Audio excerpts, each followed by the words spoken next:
Sumisigaw ang kaunungan, itinataas ng kaunawaan ang tinik.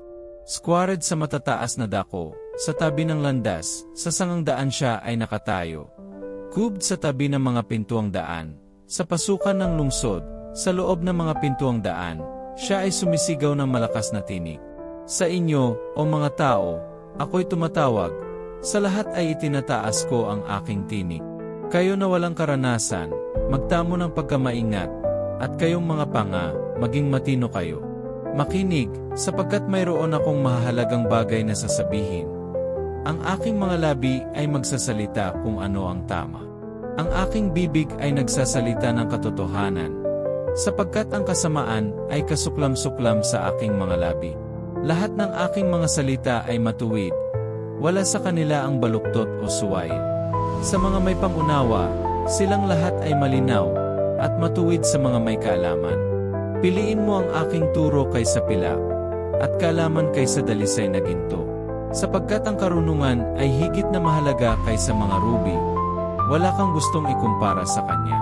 Squared ako, ang kaunungan, ay naninirahan ng may kaunungan, at mayroon akong kaalaman na nagmumula sa mabuting paghatol. Kubed ang pagkatako sa Panginoon ay pagkapuo sa kasamaan. Kinamumuhian ko ang pagmamataas at pagmamataas, masamang pag-ugali at masamang pananalita. Akin ang mabuting payo, pag-unawa at kapangyarihan ay sa akin. Sa pamamagitan ko ang mga hari ay naghahari, at ang mga prinsipe ay nangangasiwa ng katarungan. Gayon din sa pamamagitan ko ang mga mahal na tao ay namamahala, lahat ng mga hukom sa lupa. Mahal ko ang mga nagmamahal sa akin, at ang mga naghahanap sa akin ay nakatagpo sa akin.